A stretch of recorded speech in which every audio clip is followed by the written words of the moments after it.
Assalamualaikum warahmatullahi wabarakatuh.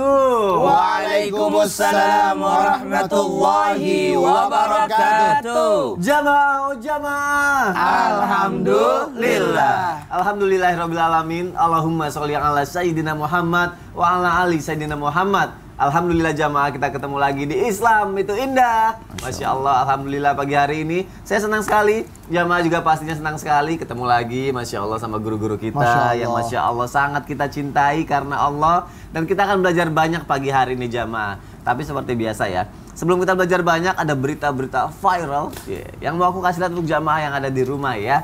Langsung aja ya. Berita viral yang pertama ini ada bayi dibuang dan dibekali uang 50.000. Astagfirullahaladzim. Kita lihat tayangannya jamaah, silakan. Astagfirullahaladzim. Gimana Ustaz, saya mulai tayangan tadi Ustaz? Al-Quran mengatakan waman ahyaha faka'annama ahyan nasa jami'a. Siapa yang menghidupkan satu jiwa seperti dia menghidupkan seluruh manusia. Tapi siapa yang membunuh satu jiwa seperti dia membunuh seluruh manusia. Berarti kalau dikaitkan dengan ayat ini, siapa yang membuang satu nyawa, ini dia membuang satu orang manusia seperti dia menelantarkan seluruh manusia. Subhanallah. Dan ini pertanggungjawabannya di akhirat kelak. Kenapa dikatakan seperti menelantarkan banyak manusia? Karena dari manusia kecil tadi yang di dalam kardus ini itu akan melahirkan lagi manusia, melahirkan lagi. Berarti tanggung jawabnya bukan hanya sebatas dia membuang bayi, tapi dia membuang satu keturunan. Subhanallah. Dan ini pastilah dianggap berdosa di sisi Allah Subhanahu wa taala, kesalahan yang sangat besar. Zaman jahiliyah orang melihat daripada jenis kelaminnya dahulu baru dia bunuh. Dia lihat kalau perempuan dia bunuh anaknya hidup-hidup, dia kubur hidup-hidup. Zaman sekarang dia tidak usah lihat jenis kelaminnya, masih dalam perut udah digugurkan. Aduh. Subhanallah, dilahirkan mau laki-laki perempuan dibuang. Subhanallah. Maka kita berhindar daripada sesuatu yang buruk seperti ini. Bisa lebih parah dari zaman jahiliyah. Lebih jahiliyah. Subhanallah. Terima kasih Ustaz Syam untuk komentarnya. Ada tayangan lagi di jamaah, ini juga viral ya. Danau kecil makin bertambah. Kita lihat tayangannya jamaah, silakan. Di bumi bertambah, ini masalah serius katanya. Sangat. Gimana menurut Ustadz Maulana? Kalau berbicara tentang, mohon maaf, bertambahnya, ada namanya gini. Ini bagian daripada tanda-tanda datangnya hari kiamat. Karena tanda hari kiamat kan ada dua. Tanda kiamat kecil dan tanda kiamat yang besar. Yang besar kan ya terbitnya matahari dari sebelah barat lah dan sebagainya. Mohon maaf, adanya Dajjal, turunnya Nabi Isa, ada datangnya Imam Mahdi dan sebagainya.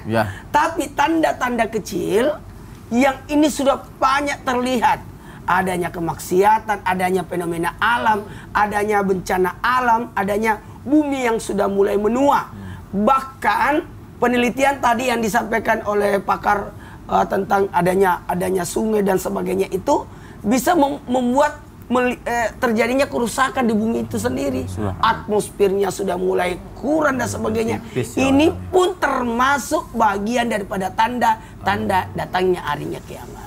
Jadi kita harus bagaimana nih Ustaz Maulana? Harus mempersiapkan diri, termasuk menjaga alam dan sebagainya. Masya Allah, siap-siap ya semua jamaah yang ada di rumah ya. Dan siap-siap juga untuk pembahasan hari ini nih pastinya nih. Untuk para suami dan juga para istri. Tunggu dulu, kita mau bahas apa sih hari ini? Kita akan bahas mengenai suami yang bikin langgeng. Karena kan gini Ustaz Maulana, terkadang ada orang yang merasakan ketika baru-baru nikah tuh ngerasa rumah tangganya tuh kayak manis, saling melengkapi satu sama lain. Udah berapa tahun sih pernikahannya? Mau 6 tahun. Setiap setahun. Ustaz Maulana udah berapa tahun? Sekarang berarti sudah 14 tahun. 14 tahun. Habib berapa tahun? Menambah. Belum. Habib kapan Habib?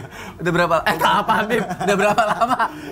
Habib udah berapa lama? Berapa lama? Ente maunya berapa lama? Semoga umur hidup saya di surga ya. Harapan setiap orang begitu. Tapi ada yang ngerasakan baru berjalan beberapa tahun ngerasa kok saling mengenal satu sama lain, tahu sifat-sifatnya, rumah tangga jadi kayak kok kayak hambar ya, kayak basi ya. Terus pernikahannya jadi kayak kok jadi begini ya. Nah, kita akan bahas di sini peran suami yang insya Allah bikin rumah tangga jadi langgeng. Masya Allah. Hebat ya. Peran suami yang bikin pernikahan awet muda. Iya. Tema kita makanya adalah sifat suami yang bikin pernikahan langgeng. Masya Allah. Masya Allah. Apa aja sifatnya nanti dibahas. Tunggu dulu. Yang biasa terjadinya ini karena adanya konflik dengan istri, bahkan suami lebih mengutamakan kepentingan orang tuanya lah dibanding keluarganya, dibanding anak-anaknya. Ini kan bisa mengantarkan terjadinya konflik kan? Emang salah ya kalau misalnya suami mementingkan kepentingan keluarganya gitu ya? Apa berarti kalau misalnya mau langgeng harus istri dulu atau anak-anaknya aja dulu? Nah, ini yang harus kita bahas. Oke. Oh, Ustadz Syam aja? Ya. Coba kita tanya sama Ustadz Syam. Memang salah kalau misalnya mementingkan orang tua dulu? Atau kalau misalnya bikin langgeng itu harus istri dulu sama anak-anak dulu? Atau bagaimana Ustadz Yang mana Syam? didahulukan? Mohon penjelasannya Ustadz. Bismillahirrahmanirrahim. Tabi guruku Habib Utsman, Ustaz Maulana, Mas Soni, serta guru-guru kami yang dimuliakan Allah Subhanahu wa taala. Bismillahirrahmanirrahim. Alhamdulillahirabbil alamin wassalatu wassalamu ala asyrafil anbiya'i wal mursalin sayyidina Muhammadin wa ala alihi wa sahbihi ajma'in. Asbahna wa asbahal mulku lillahi rabbil alamin. Subhanak la ilma lana illa ma 'allamtana innaka antal alimul hakim. Rabbi shrah li sadri wa yassir li amri wahlul 'uqdatam min lisani yafqahu qawli waj'al li wazira min ahli. Amin amin amin ya rabbal alamin. Jamaah Islam itu indah yang dimuliakan Allah Subhanahu wa taala, yang senantiasa berharap agar rumah tangganya dijaga oleh Allah Subhanahu wa taala dari segala jenis cobaan, dari segala jenis godaan. Walaupun orang terbebas daripada godaan dan cobaan dalam rumah tangga, itu adalah hal yang mustahil.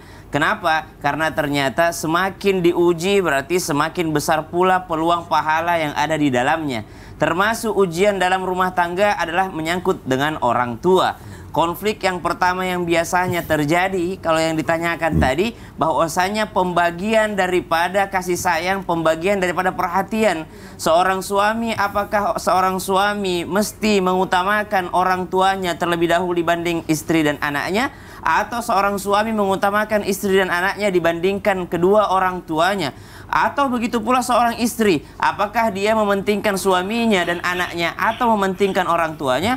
Maka subhanallah, satu yang diingatkan oleh baginda Nabi sallallahu alaihi wasallam, kullukum ra'in, setiap kalian adalah seorang pemimpin, dan pemimpin yang diinginkan oleh Allah Subhanahu wa taala adalah al-imamun adil, seorang pemimpin yang adil, lawan dari kata zalim. Apa itu adil? Bukan sama rata. Sama rata kasih sayangnya kepada ibunya dengan istrinya dengan anak-anaknya, tentu berbeda. Kasih sayang seorang suami saja kepada istri sudah berbeda dengan kasih sayang dia kepada anaknya, berbeda.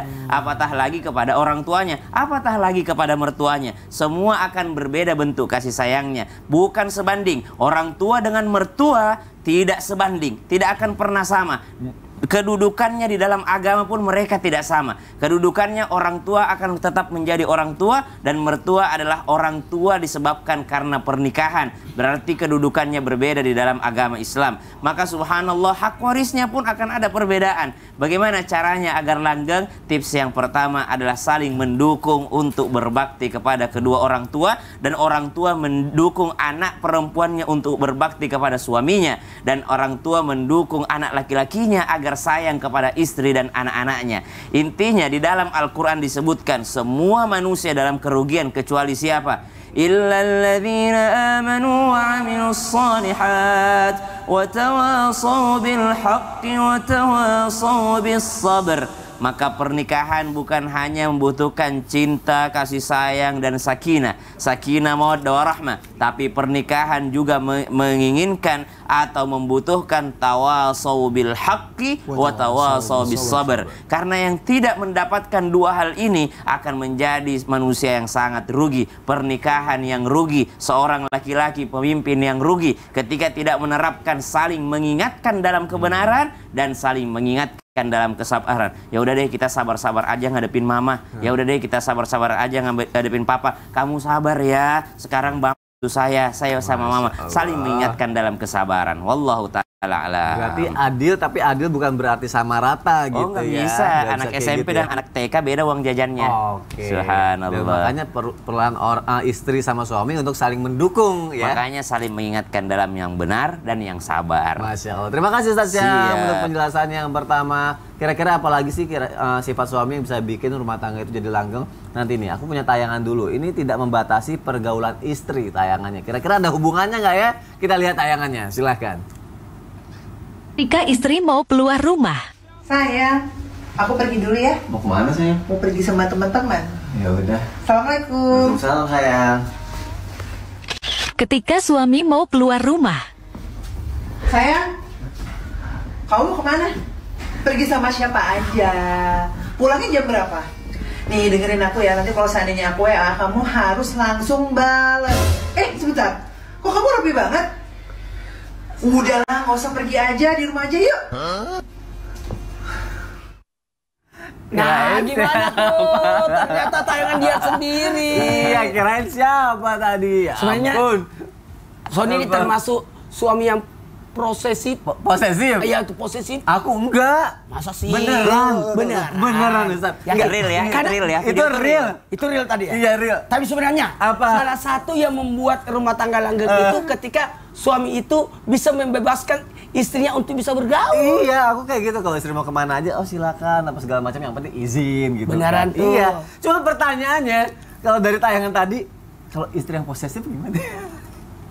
Kan kita bahas suami. Iya, coba kan maksudnya itu pengen tahu kalau suami udah ngebebasin kayak gitu, tapi istrinya yang posesif tuh harus gimana? Apakah benar juga kalau misalnya suami membebaskan istri untuk bergaul, asalkan izin itu bisa membuka rumah tangga jadi langgeng? Ya sama Habib Usman ya? Iya. Silakan Habib Usman. Kita bahas dua-duanya. Kita bahas dua-duanya, oke Habib. Afwan Mas Sony, Ustaz Maulana, Iya. Ustaz Syamsuddin Nur Makkah.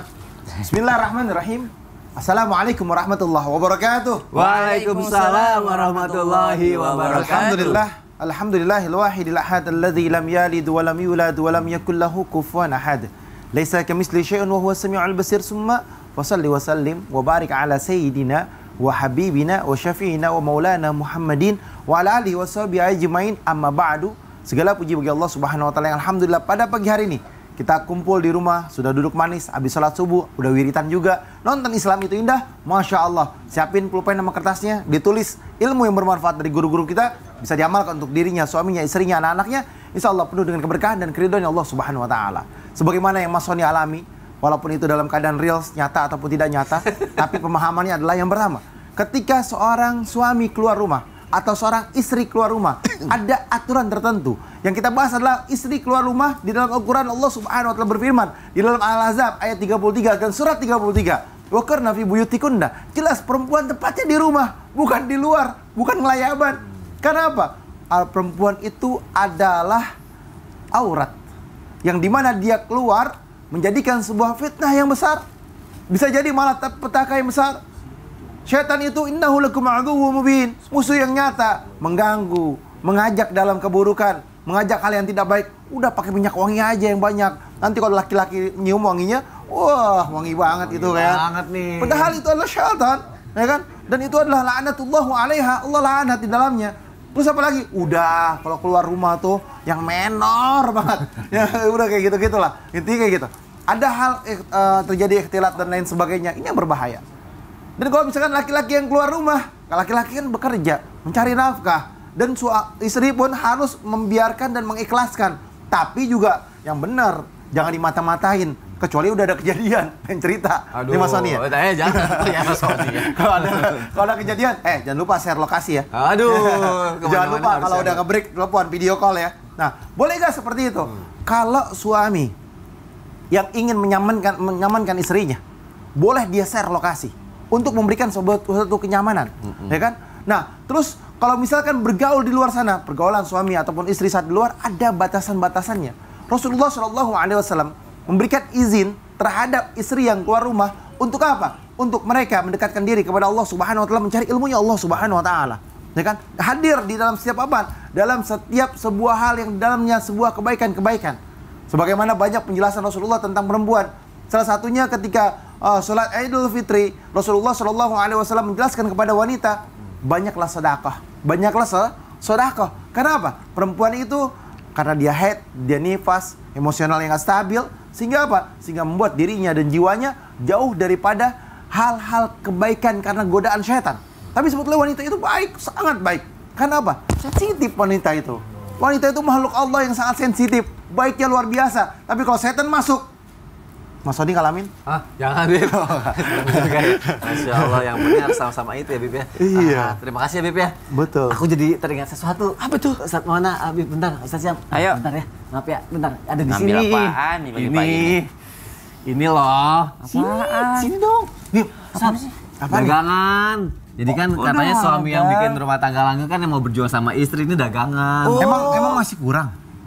Ya mau bantu-bantu aja. Kayaknya masih kurang ini. Enggak, Bib, kan biar langgeng rumah tangga. Ustaz, cobain dong. Iya, Ini jadi bagian daripada bagaimana rumah tangga itu langgeng Iya. ketika suami berusaha memberikan Iya. tambahan Mencari tambahan. nafkah. Iya, ini usahaku namanya sunat. Kok sunat? Sony usaha donat nih. Bagus juga ya. Udah, gini aja. Ya Allah. Jangan kemana-mana jamaah, tetap di Islam itu indah. Jamaah, alhamdulillah. Udah.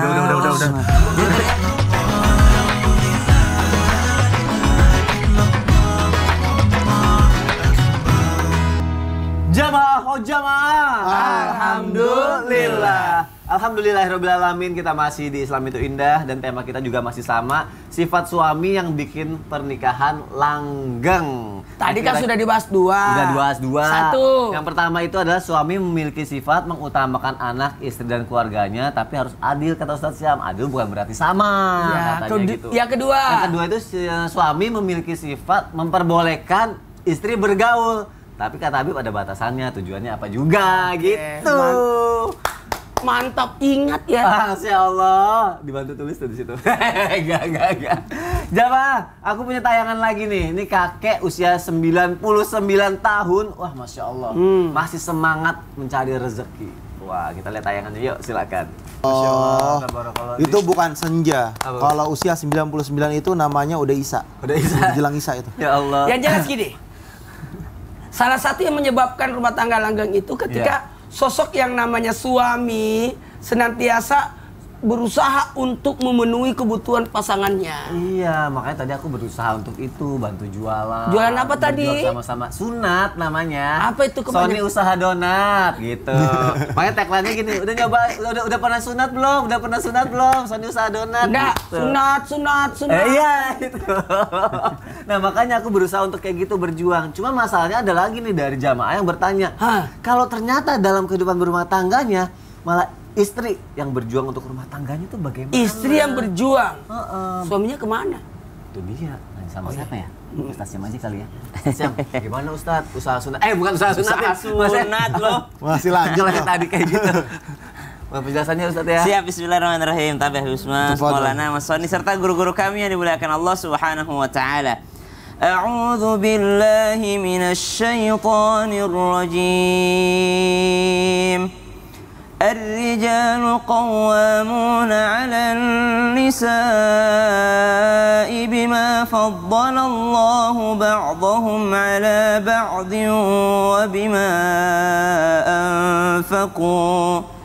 وبما أنفقوا من أموالهم. An-Nisa ayat 34, ayat yang biasa digunakan laki-laki untuk menunjukkan superiornya bahwa dia adalah seorang pemimpin dalam rumah tangga, namun terkadang tidak mengambil potongan belakangnya dengan mengatakan wabima anfaqu min amwalihim, karena seorang laki-laki itulah yang menafkahi. Seorang laki-laki itulah menunjukkan kepemimpinannya dengan berjuang untuk memberikan nafkah halal terhadap anak dan istrinya. Istri yang baik adalah mereka yang mengatakan, wahai suamiku, aku mungkin bisa menahan lapar dan haus di dunia ini, tapi aku tidak akan pernah bisa menahan panasnya api neraka. Maka jikalau engkau tidak punya uang, aku masih bisa menahannya, tapi jangan pernah memberikan aku makanan daripada makanan yang haram, karena aku tidak tahan dengan panasnya api neraka. Subhanallah. Maka laki-laki yang mendengar ungkapan ini akan berjuang sekuat tenaga untuk mencari nafkah yang halal. Karena dalam Al-Quran disebutkan, ba'da naqul a'udzubillahi minasyaitonirrajim, liyunfiq dzu sa'atan min sa'atihi wa man qudira 'alaihi rizquhu falyunfiq mimma ataahu Allah. Memang laki-laki diwajibkan untuk memberi nafkah terhadap keluarganya. Sering kita dengarkan guru kita Ustaz Mulan mengatakan bukan mencari rezeki, tapi bukan mencari nafkah, tapi memberi nafkah. Karena banyak laki-laki pandai mencari tapi tidak pandai untuk memberi terhadap keluarganya. Maka memberi nafkah tetap menjadi kewajiban seorang suami meskipun istrinya kaya raya. Memberi nafkah tetap menjadi kewajiban suami meskipun istrinya berkecukupan atau berpenghasilan yang lebih besar. Lalu bagaimana kalau kenyataannya seorang istrilah yang berjuang, kalau istrinya ridha dan ikhlas karena ada kekurangan daripada suaminya. Misal 20 tahun pernikahan, 19 tahun suaminya kasih gaji terus. Di usia pernikahan yang ke-20 ternyata suaminya udah pensiun atau kena daripada PHK, subhanallah. Lalu istrinya mengatakan, kamu nggak pernah kasih nafkah kepada saya. Hati-hati, jangan sampai menjadi wanita yang kufur. Karena 19 tahun suamimu berikan kepadamu, baru setahun nggak sanggup nih. Itu pun karena PHK mendadak, subhanallah. Atau suaminya sakit, langsung dia mengatakan, nggak pernah Ustadz suamiku kasih aku nafkah. Dia tidak pernah berjuang. Padahal baru setahun sakitnya. 19 tahun kemana aja? Kenapa bukan yang itu yang disyukuri? Kenapa bukan itu yang dihitung? Maka Nabi SAW mengingatkan untuk para wanita, jangan pernah memasukkan diri kalian ke dalam neraka dengan menjadi orang yang kufur nikmat. Satu kesalahan itu yang kalian ingat. Setahun di PHK itu yang kalian ingat. Sedangkan 19 tahun dikasih nafkah setiap harinya. Pagi, siang, malam. Pakaiannya terjamin. Tas mahalnya terjamin. Rumahnya terjamin. Tidak pernah kalian hitung sebelumnya. Maka subhanallah, wanita kalau ikhlas dan ridho bernilai sedekah dalam hal membantu rumah tangga. Wallahu ta'ala alam. Jadi suami-suaminya yang masih mampu, masih semangat harus tetap berjuang untuk menafkahi Tetap berjuang, istrinya. subhanallah. Karena pada fitrahnya suami pasti malu kalau nggak berjuang. Iya dong. Terima kasih Tasya Siap. untuk penjelasannya. Semangat para suami di luar sana. Semoga Allah kasih rezeki yang berlimpah. Semoga bisa Amin. membahagiakan Ya Allah, istri ya dan juga Rabbal Alamin. anak-anaknya. Amin ya Rabbal Alamin. Tapi jangan lupa harus setia. Kenapa harus setia? Ada tayangan nih. Diujinya kesetiaan seorang suami. Kita lihat tayangannya. Silakan. Sat, jangan jangan sedih, Sat. Karena Ini yang tim berlalu Islam biarlah Tindak berlalu. betul-betul bikin saya kaget. Kaget. Gimana Sabar, ngeliat Sat, tayangan sabar, tadi Sat. Ustaz Maulana? Yang jelas, ya itulah. Masya Allah. Kemarin saya berangkat umroh, kirain udah bisa lupa. Belum bisa. Belum bisa, masih selalu ingat ya. Iya. Karena yang aku lihat Ustadz Maulana ini Masya Allah sosok suami yang sangat bertanggung jawab. Amin. Suami yang setia Masya Allah. Dan dalam hidupnya juga sampai sekarang ya kita lihat Ustadz Maulana masih memilih nih gitu. Wah. Untuk tetap sendiri bersama anak-anak gitu. Ya. Aku jadi penasaran dan mungkin jamaah juga jadi penasaran Ustadz. Ketika Ustadz Maulana Masya Allah mendapatkan nih dalam hidupnya predikat suami yang setia. Nah, apakah setia itu ketika kita masih bersama dengan pasangan kita ketika sama-sama hidup saja? Iya. Atau setia itu adalah ketika mungkin, maaf ya Ustadz ya, Iya. Ustadz ditinggal istri atau siapapun yang tinggal istrinya, dia tetap setia untuk tidak menikah lagi Oke. sampai seumur hidupnya. Aku mohon penjelasan Ustadz Maulana. Ya, Silakan siap. Ustadz. Izin Habib dan Musasam. Tafadhal, Ustaz. Bismillahirrahmanirrahim. Allahumma shalli ala sayyidina Muhammad wa ala ali sayyidina Muhammad. Yang namanya pernikahan itu bukan hanya di dunia, tapi pernikahan itu sampai ke akhirat. Satu hal buat kita, makasih banyak dulu saya ucapkan kepada tim Islam Tindak. Mohon videonya kirim balik ke saya ya. Masya Allah, buat kenang-kenangan ya Ustadz ya. Satu hal buat kita, maaf tanpa menggurui, hanya mengingatkan. Tanda kesetiaan itu ketika orang bisa langgeng dengan pasangannya, setia dengan pasangannya, tidak selingkuh, tidak mencari pasangan yang lain sementara masih ada pasangan yang luar biasa setia padanya. Namun dalam hal ini, kalau berpisah, ditinggal mati, kalau perempuan dikasih hadiah. Siapa wanita yang dengan setia membesarkan anak-anak suaminya setelah suaminya meninggal, maka dibangunkan satu istana. Sementara kalau laki-laki tidak ada persiapan itu. Jadi kalau laki-laki itu memang dituntun untuk bisa menikah lagi. Belum tapi ya. Iya, dituntut menikah lagi. Cuma dalam hal ini, kenapa ada laki-laki yang tidak menikah setelah istrinya meninggal? Satu, kenapa? Karena susahnya melupakan kebaikan pasangannya. Susah melupakan kebaikan pasangannya. Rasulullah SAW sendiri nanti diantarkan orang-orang yang akan mendampingi beliau, barulah beliau menikah. Nabi itu sampai kapanpun tidak pernah melupakan jasa-jasanya Ummul Mukminin Siti Khadijah yang luar biasa. Tapi lanjut saat ada Iya. Aisyah. Ada Aisyah ya. Kemudian yang kedua, kenapa? Ini mohon maaf tanpa menggurui, adanya amanah yang harus diemban. Adanya amanah yang harus diemban, yang harus diselesaikan. Contoh, mohon maaf, anak-anak yang belum bisa dilepaskan. Ini kalau saya terus terang alasan ini anak-anak yang Bentuk jadi cinta beban ya, saya Ustaz, ya? sebenarnya. Bentuk cinta ya Ustaz. Iya Allah. Berat Karena di situ ya. untuk mendapatkan Ummi Nora itu Iya, perjuangan 15 tahun. 15 tahun ditunggu. Masya 15 Allah. tahun penantian. Di pesantren saya berkata saya suka kamu. Kalau kita berjodoh kita ketemu. Jeda 14 tahun baru ketemu. Tahun ke-14-nya baru kita persiapan untuk menikah di tahun ke-15-nya. Ini baru 4 tahun.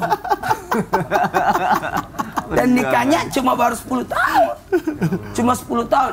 Dalam hal ini memang kita senantiasa terserah ada keinginan tapi tiba-tiba ingat lagi Ummi Nora. Kenangan-kenangan itu yang susah untuk terlupakan. Kenangan, kebaikan, dan amanah. 3 inilah yang menyebabkan kadangkala susah untuk yang kata-kata move on. Karena faktor-faktor itu ya Ustaz. Tapi Ya. yang namanya qadarullah, takdir Allah, kita tidak tahu. Berarti sebenarnya bukan segala sesuatu yang diharuskan untuk gue harus buru-buru nikah cari pengganti, enggak gitu ya. Karena mungkin kenangan-kenangan indah itu sampai akhirnya Allah akan menemukan lagi sosok yang indah di depannya gitu ya. Karena jangan sampai menikah karena nafsu. Ya. Menikah karena akal, tapi menikahlah karena agama. Masya Karena Allah. Ya Allah, percepat ya Allah. Insya Allah ada jalan yang terbaik. Amin, ya. amin. Ya Allah, Semuanya. percepat ya Allah. Amin ya Allah. Pokoknya doa terbaik untuk sama ya. Masya Allah. Terima kasih Ustaz Maulana untuk penjelasannya. Ustaz Maulana ini kalau ngomong soal istrinya tuh kayak selalu membanggakan, mencintai, karena itu bentuk cinta yang besar terhadap istri gitu. Luar biasa. Sweet banget sih Ustaz. Ya Allah. tolong videonya kirim. Jamaah, sekarang aku mau ngebacain pertanyaan yang udah masuk ke media sosial Islam itu Indah ya. Yuk sama-sama yuk kita masuk ke segmen Tanya Dong Ustaz. Kami semua tanya dong Ustaz. Masya Allah, tabarakallah. Ada pertanyaan dari Instagram hamba Allah nih, ada di belakang aku juga ya. Assalamualaikum Ustadz, saya mau bertanya, suami saya berulang kali berbohong dan senang berjudi sampai habis semua harta benda yang kami kumpulkan. Setiap ketahuan dan kalah selalu minta maaf dan berjanji tidak akan mengulangi lagi. Tapi semua berulang kali. Orang terdekat bilang kalau orang yang suka berjudi tidak akan berubah. Bagaimana saya harus menghadapi suami saya Ustadz? Apakah dia mengulangi karena saya selalu memaafkan dan menerima dia apa adanya? Mohon dijawab Ustadz. Wassalamualaikum. Gimana nih Ustadz Syam? Baik, bismillahirrahmanirrahim. Kalau dia kalah, dia pasti akan minta maaf. Tapi kalau menang nggak minta maaf. Oh, bersyukur malah. Jadi judi itu sudah jelas diharamkan. Sudah jelas diharamkan. Bentuk taruhan apapun itu, apalagi sekarang lagi World Cup ya. Banyak yang judi bola sampai triliunan, subhanallah. Maka itu adalah sesuatu yang diharamkan dalam agama kita. Yang kedua, jangan membuat pasangan takut sama kita. Tapi buatlah mereka takut kepada Allah Subhanahu wa Ta'ala. Maka ibu setiap kali suaminya berbuat salah, jangan ibu yang memaafkan. Bilang, minta maaf sama Allah. Saya tidak punya kuasa atas hal tersebut. Saya tidak marah kepadamu, tapi bisa saja Allah yang marah kepadamu. Buat dia takut kepada Tuhan, sehingga dia tidak sembunyi-sembunyi daripada ibu dalam hal berjudinya. Karena tadinya dia ngumpet-ngumpet, cuma karena kalah akhirnya minta maaf. Kalau menang dia nggak bakal minta maaf, neraktir kali. Subhanallah. Jadi buat dia takut sama Allah, bukan takut sama pasangan. Buat dia takut sama Allah, bukan sama pasangan. Siap. Terima kasih Ustaz Syam dan semoga terjawab ya Bu ya. Pertanyaan selanjutnya nih dari Instagram hamba Allah lagi ya. Assalamualaikum Ustadz, izin bertanya, jika suami melakukan kekerasan fisik dan melakukannya di depan anak, bagaimana cara saya bersikap dan menjelaskan ke anak-anak? Saya takut nanti anak-anak malah membenci ayahnya. Mohon arahannya Ustadz, terima kasih. Oke, ini akan dijawab melalui tausiah aja ya Ustadz Maulana ya, oleh Habib Usman. Ya, silakan Habib. Afwan Mas Soni, Ustadz Maulana, Ustadz Syam. Bismillahirrahmanirrahim. Allahumma sholli ala sayyidina Muhammad wa ala sayyidina Muhammad. Di sini kita harus betul-betul menyayangi siapapun suami dimanapun berada. Janganlah main tangan terhadap istrinya. Istri itu adalah makhluk Allah Subhanahu wa Ta'ala yang dicintai, disayangi, dihormati, dijadikan sebuah keindahan, ditegur dengan cara yang baik, wa ashiruhunna bil ma'ruf, dan dikasih tahu yang baik, dinasihatin yang baik, didekati dengan cara yang baik, disayangi dengan cara yang baik, dan diperlakukan dengan cara yang ma'ruf, dengan cara yang baik. Ini adalah sosok suami yang mengayomi. Perempuan itu diciptakan oleh Allah Subhanahu wa Ta'ala dari tulang rusuk Nabi Adam yang paling bengkok.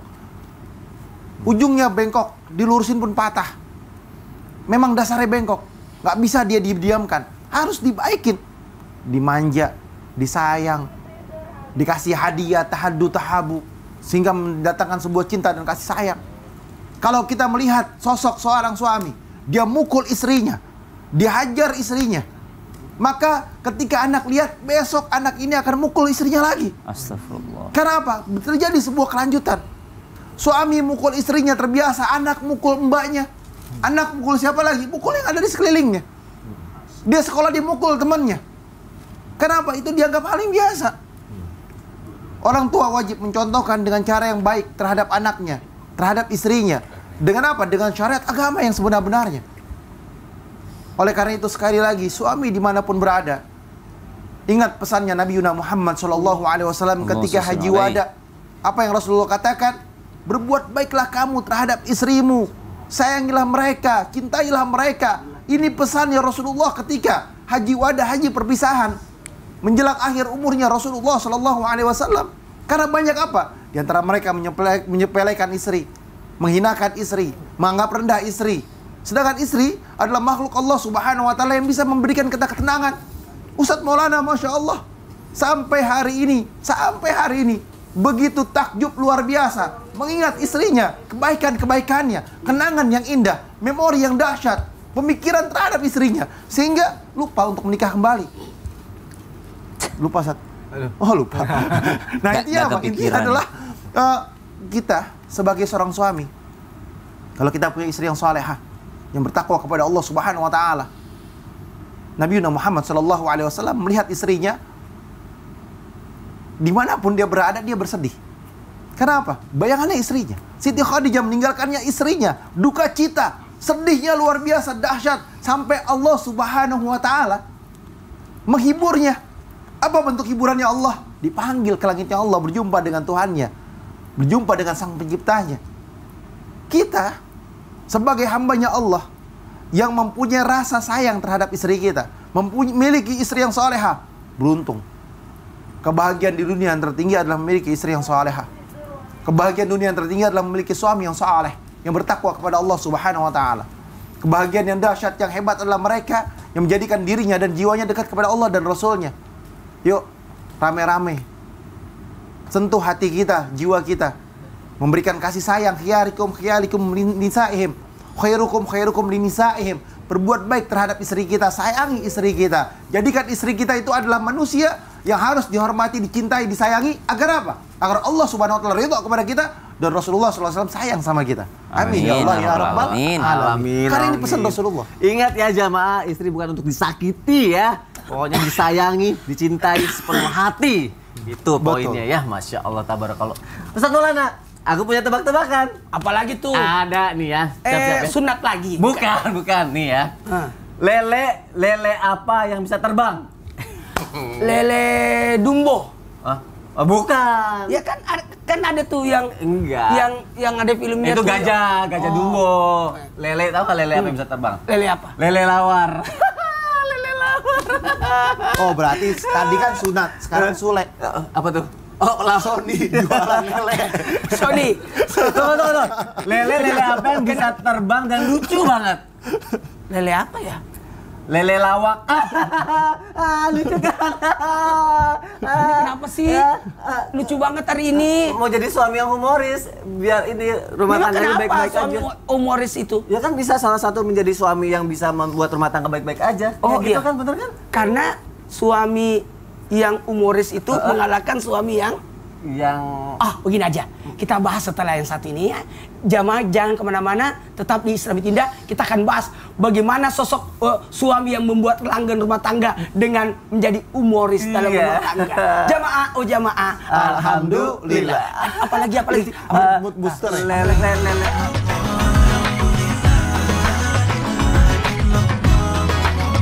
Jamaah. Alhamdulillah alamin. Kita masih di Islam itu Indah. Dan buat jamaah yang baru bergabung, hari ini kita sedang membahas tema sifat suami yang bikin pernikahan langgeng.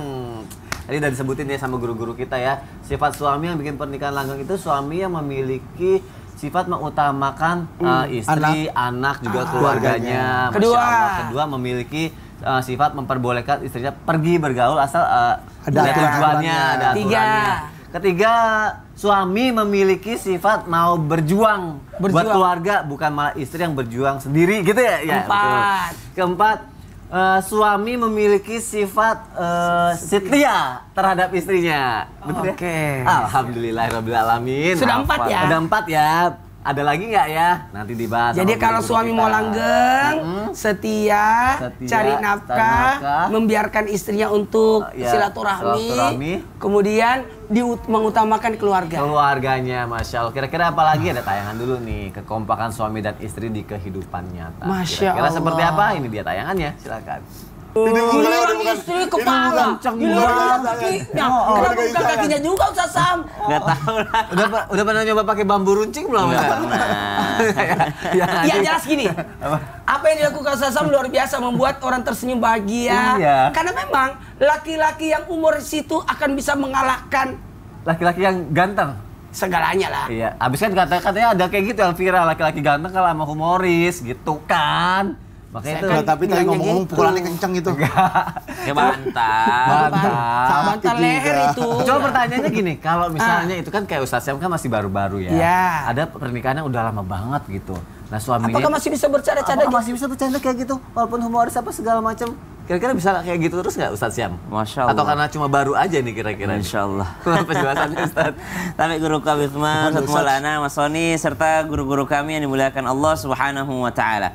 Baginda Nabi Shallallahu Alaihi Wasallam senantiasa bercanda juga kepada pasangannya.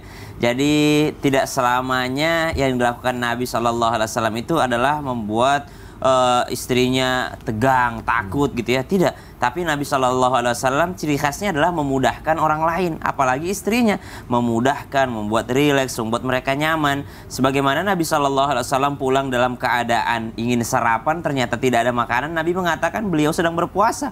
Nabi SAW dalam keadaan berpuasa, pada saat pulang ternyata sang istri lupa bahwa Nabi berpuasa. Sang istri sudah memasak. Nabi mengatakan hari ini aku tidak puasa, padahal sedang berpuasa. Subhanallah. Nabi membatalkan puasanya demi menghibur daripada istrinya.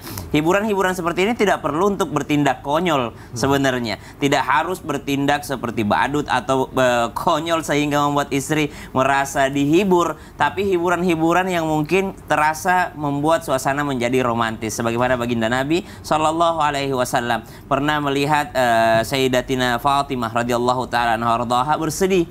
Ternyata pas ditanya kenapa bersedih Sayyidatina Fatimah ini, kenapa putriku sedang bersedih? Ternyata dia bersedih karena dikatakan bahwasanya ibumu itu bukan siapa-siapa. Kenapa sih Rasulullah itu selalu menyebut ibumu, ibumu dan ibumu, Khadijah terus yang disebutnya. Padahal aku ini Aisyah lebih baik daripada Khadijah, kata ibunda Aisyah kepada Sayyidatina Fatimah. Maka melihat bersedih, Nabi Sallallahu Alaihi Wasallam menghibur ibunda Fatimah dengan mengatakan, wahai anakku, sebenarnya ibumu itu lebih baik daripada Aisyah. Kenapa ya Rasulullah? Kenapa wahai ayah? Dulu ibumu itu janda, dia bisa menikahi pemuda kayak saya. Aisyah itu memang masih perawan, tapi dia dapat duda. Subhanallah. Berarti ibumu itu lebih baik kepada Aisyah untuk menghibur, untuk menyenangkan. Ibunda Aisyah bersandar di bahu daripada baginda Nabi SAW. Maka ketika kita menjadi seorang suami, menjadilah seorang suami yang menjadikan pasangan atau menjadikan keluarga ini benar-benar sakinah.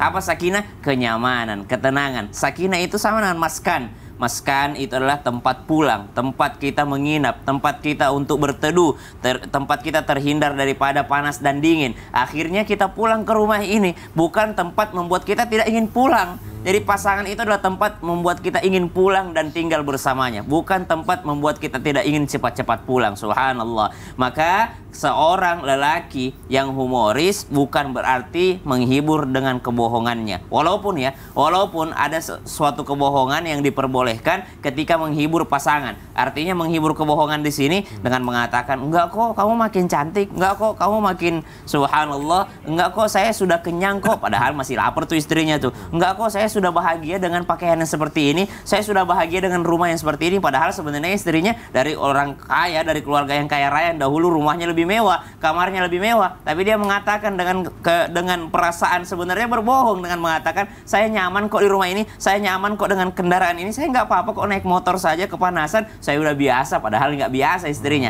Kebohongan-kebohongan seperti ini yang diperbolehkan dalam pasangan suami istri. Maka bagaimana caranya agar seperti ini? Kembalikan semuanya pernikahan lakukan adalah karena Allah Subhanahu wa taala. Yang kedua, kembalikan bahwasanya mengikuti baginda Nabi Muhammad sallallahu alaihi wasallam, bukan senantiasa menyalahkan pasangan, tapi senantiasa berintrospeksi diri bahwa yang kurang adalah kewajiban kita kepadanya, bukan kurang menerima hak. Banyak yang selalu menuntut haknya tapi lupa untuk menunaikan kewajibannya. Maka jadilah seorang pasangan yang kembali mencontoh bagaimana baginda Nabi Muhammad sallallahu alaihi wasallam berlaku kepada pasangannya, baik kepada ibunda Khadijah, kepada ibunda Aisyah, kepada ibunda Zainab, yang lainnya. Nabi SAW senantiasa menjadikannya sesuatu untuk pulang ke rumah yang disebut dengan sakinah. Wallahu ta'ala alam. Terima kasih Sasya. Sama-sama Sony. Semoga rumah tangga kita bisa menjadi rumah tangga yang sakinah ya. Seorang suami juga harusnya bisa bersikap menyenangkan juga, bukan otoriter. Karena istri bukan untuk dijajah, tapi dijelajahi. Karena dicari tahu keinginannya apa yang bikin seneng, dibikin ketawa, kasih uang belanja, jelajah. Tapi ternyata bukan cuma uang belanja doang. Iyalah. Katanya harus dikasih ilmu agama juga. Harus. Gimana caranya biar bisa Mau balance? tahu? Iya, Mau ngasih tahu? uang, ngasih ilmu agama. Ada 3. Gimana caranya? Kita bahas. Mohon penjelasannya saat Maulana. Iya, Tafadhol, izin Ustaz. Habib dan Sasam. Bismillahirrahmanirrahim. Masya Allah, tabarakallah. Hari ini 14 Jumadil Awal 1444 Hijriah, pertanda 106 hari lagi kita akan menuju bulan suci Ramadan. Masya Allah, tabarakallah. Hari ini tim Islam itu Indah menyajikan sajian yang luar biasa. Bagaimana rumah tangga itu bisa awet, langgeng. Sebenarnya kita harus ingatkan kepada para suami untuk menjalankan kewajibannya. Karena yang menikah itu laki-laki, wanita itu dinikahi. Yang menikah itu suami, yang dinikahi itu istri. Maka yang bisa menentukan jatuhnya talak itu adalah suami. Bahkan ada perbuatan suami yang bisa menyebabkan rumah tangganya hancur. Apa itu? Karena tidak memenuhi tanggung jawabnya. Ingat, tanggung jawab seorang suami, betul kata Mas Sony tadi, bukan hanya memberi nafkah lahir, tapi ada namanya kebutuhan untuk ilmu. Ingat, kewajiban sosok suami adalah bagaimana memberikan kebutuhan istrinya, tapi di balik itu juga menjaga istrinya. Ku ampusakum wa ahlikum nar. Diri dan keluarga harus dijaga dari apinya neraka. Ingat, kelaparan dunia itu bisa ditahan, tapi siksaan di akhirat itu yang tidak bisa ditahan. Ini mohon maaf tanpa menggurui, hanya mengingatkan. Maka yang harus dilakukan sosok laki-laki dalam hal ini suami harus memberikan kebutuhan tentang agama kepada pasangannya, yakni istrinya, dengan jalan apa? Bertakwa kepada Allah. Ada tanamkan rasa takut, gimana keluargaku, apa yang harus aku lakukan. Maka sosok suami memberikan pembelajaran yang terbaik kepada istri. Pernah dengar ada orang punya mas kawinnya adalah seperangkat alat salat? Ya. Ada enggak pernah dengar? Pernah. Maharnya adalah Al-Quran. Sebenarnya maknanya itu adalah mengajarkan istri salat. Seperangkat alat salat, baru tidak pernah diajarin salat istrinya. Maharnya adalah Al-Quran, tapi tidak pernah diajarin Al-Quran. Menurut Abu Hurairah, minimal 20 ayat yang diajarkan. Kalau memang Al-Quran dijadikan mahar, maka harus diajarkan 20 ayat kepada istri. Jadi yang pertama, tanamkan ketakwaan, ketakutan kepada Allah, karena ini akan dipertanggungjawabkan nanti. Kemudian, sibuklah dengan kebaikan. Berusahalah berbuat baik kepada pasangan. Antar pasangan kita ke majelis taklim. Gabungkan dia ke tempat-tempat yang baik. Carikan lingkungan yang baik. Itu luar biasa. Dan jangan lupa yang ketiga. Apa Ustaz? Berakhlaklah kepada pasanganmu. Masya Allah, tabarakallah. Aduh. Sudah tidak memberikan ilmu karena tidak ada ilmunya. Ada ilmunya tapi tidak ada waktunya. Aduh. Minimal engkau berakhlaklah kepada pasanganmu. Masya Allah. Terima kasih Ustaz Maulana untuk penjelasannya. Iya. Kalau gitu ini penjelasan yang menarik sekali, penting sekali, dalam sekali. Kalau gitu ada tayangan lagi mau aku kasih untuk jamaah yang ada di rumah. Kira-kira relate lagi nggak nih dengan pembahasan kita hari ini? Oh, ya? kita lihat yuk. Kita lihat yuk, suami yang tidak pernah posting kedekatan bersama istri. Ini dia tayangannya. Siapa ya? Silakan. Kalian pernah nggak sih pas lagi diem tiba-tiba di videoin sama suami kalian, mantepnya lagi diposting di story mereka tuh. Rasanya tuh aku belum pernah.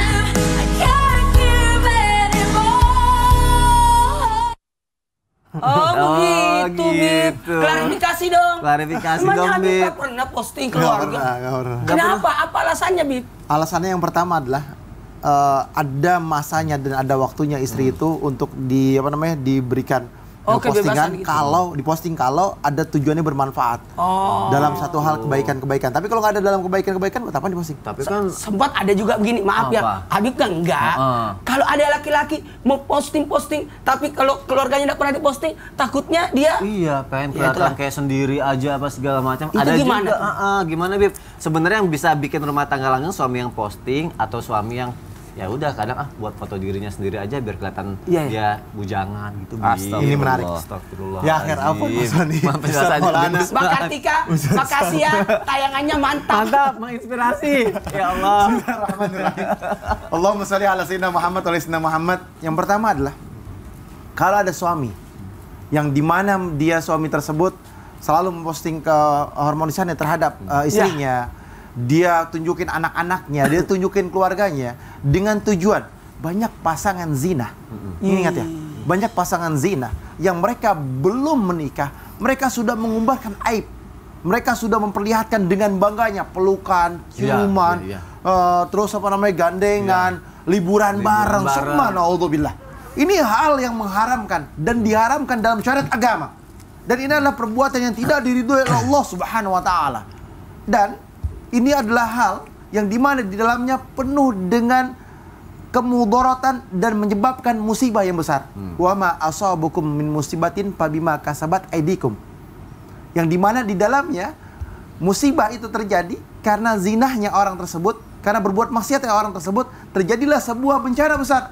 Bisa tsunami, bisa gempa, bisa banjir, bisa apapun yang terjadi.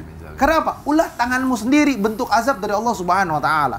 Mereka yang dimana bangga dengan kemaksiatannya, bangga melakukan perbuatan dosanya, ya kan? Dengan senangnya, wah saya bisa liburan bareng, baru pulang ini itu. Subhanallah.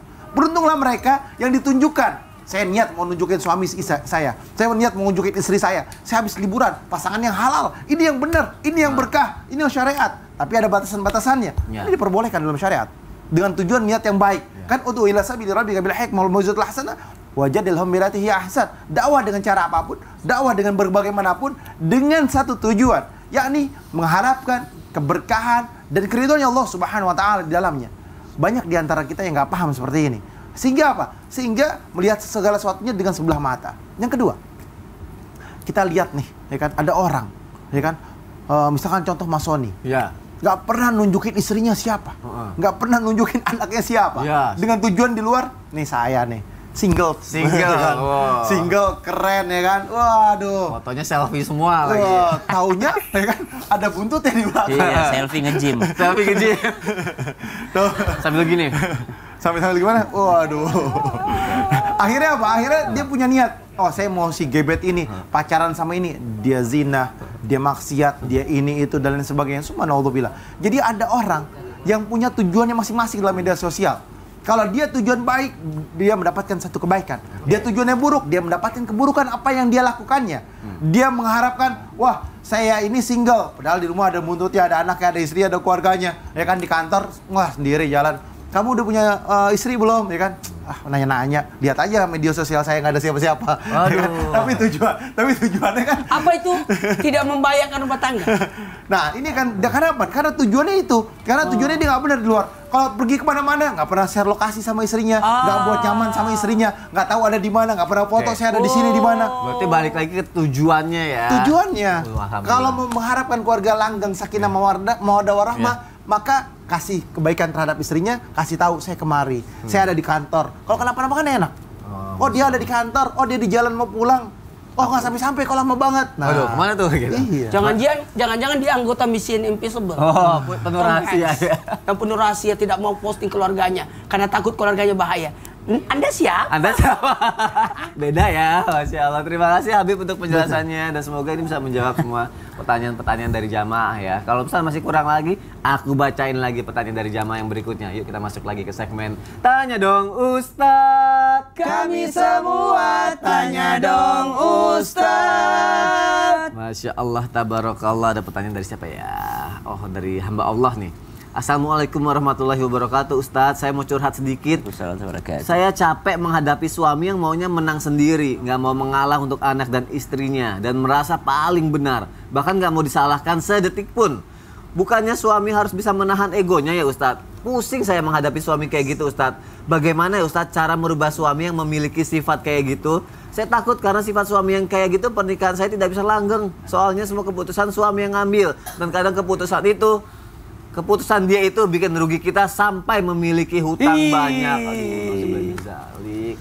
Aduh. Tausiah aja ya? Tausiah ya Ustadz Syam ya? Mohon penjelasannya Ustadz. Baik, bismillahirrahmanirrahim. Tabi'at Ustaz Maulana, Mas Soni serta guru-guru kami yang muliakan Allah Subhanahu wa taala. Yang pertama, pertanyaannya suaminya memiliki sifat keras gitu ya.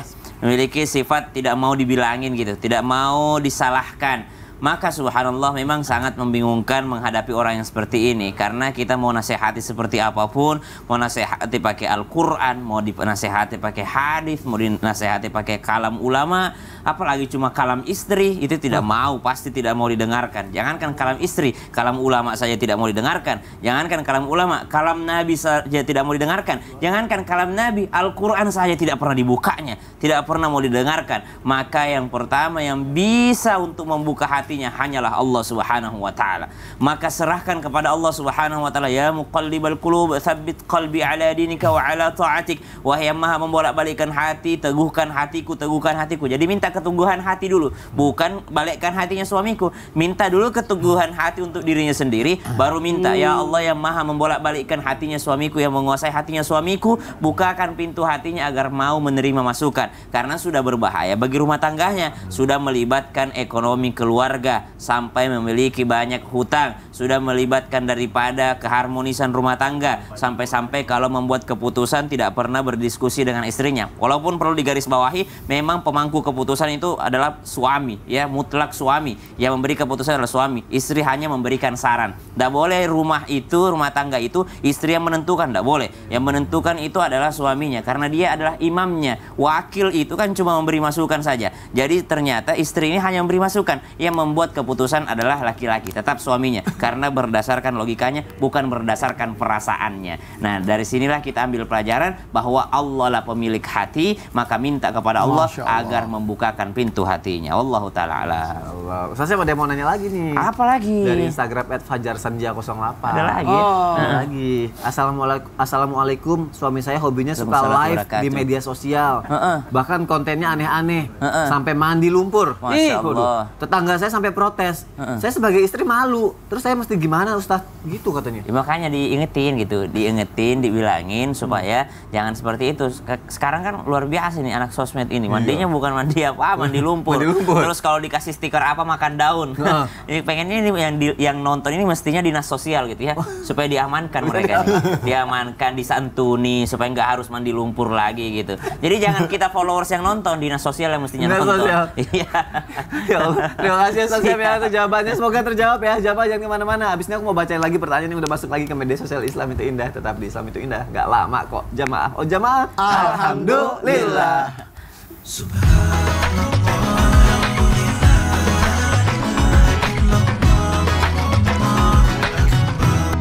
Jamaah, oh jamaah. Alhamdulillah. Alhamdulillah Rabbil Alamin, kita masih di Islam Itu Indah. Dan sekarang aku mau ngebacain pertanyaan yang sudah masuk lagi ke media sosial Islam Itu Indah. Yuk sama-sama kita masuk lagi ke segmen Tanya Dong Ustadz. Kami semua tanya dong Ustadz. Ada pertanyaan dari Instagram hamba Allah. Ya. Mohon samarkan nama saya katanya. Assalamualaikum Ustadz dan Ustazah. Insya Allah semua dalam keberkahan. Amin. Pernikahan kami sudah hampir 30 tahun. Masya Allah. Sifat suami tidak berubah. Suka membentak dan selingkuh. Waduh. Gak jadi tepuk tangan. Apakah saya harus tetap bertahan karena Allah? Tapi saya rasanya udah lelah. Capek menjalani semua ini dan anak-anak juga sudah besar. Gak ada lagi pertimbangan untuk meminta pisah dengan suami. Bagaimana nih Habib Usman? Bismillahirrahmanirrahim. Allahumma shalli ala Muhammad. Yang pertama adalah ibu bersabar dengan satu kebaikan karena innallaha ma'as-sabirin. Yang kedua, apabila sudah nggak bisa sabar, cari penengahnya. Cari orang yang alim, orang yang soleh, atau gurunya, atau orang tuanya lebih baik. Kalau misalkan masih hidup, tengahin. Ini seperti ini. Apa yang harus dijalankan ke depannya? Apa mau buka lembaran baru dengan sebaik-baiknya? Atau bagaimana yang harus dihadapinya? Kalau dia bisa mendapatkan jawaban dari orang tuanya, dia mau berubah lagi, maka bismillah. Insya Allah itu yang terbaik. Terima kasih Habib. Ustaz Maulana. Yang paling penting jangan biarkan suami melakukan al-maksiat. Karena berada dalam lingkup orang yang berada dalam maksiat, khawatirnya kita juga kena imbasnya. Laki-laki yang suka selingkuh, suka apalah namanya, yang terjadi bisa jadi membawa penyakit. Ini harus hati. Masya Allah, terima kasih guru-guruku untuk jawabannya dan semoga terjawab ya jamaah yang ada di rumah. Sekarang jamaah kita akan sama-sama mendengarkan muhasabah dan juga doa yang akan dibawakan oleh Ustadz Syam. Silakan Ustadz. Bismillahirrahmanirrahim. Jamaah Islam itu indah yang dimuliakan Allah Subhanahu wa taala. Para nabi Allah dibimbing langsung oleh Allah Subhanahu wa taala menjadi seorang suami yang baik bagi pasangannya. Rasulullah sallallahu alaihi wasallam senantiasa mendapatkan wahyu dari Allah Subhanahu wa taala. Para sahabat dibimbing oleh Nabi Shallallahu Alaihi Wasallam agar menjadi seorang laki-laki yang baik bagi pasangannya dan keluarganya. Khairukum khairukum li ahli. Dan para sahabat membimbing para tabi'ut tabi'in. Para tabi'ut tabi'in dibimbing oleh tabi'in. Dan kita umat Nabi SAW dibimbing oleh para ulama.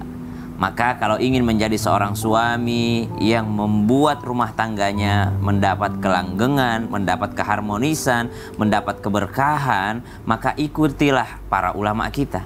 Ikutilah pengajian-pengajian, ikutilah majelis ilmu. Mustahil kita bisa membimbing pasangan kita kalau kita juga tidak pernah dibimbing, kalau kita tidak punya ilmu di dalamnya.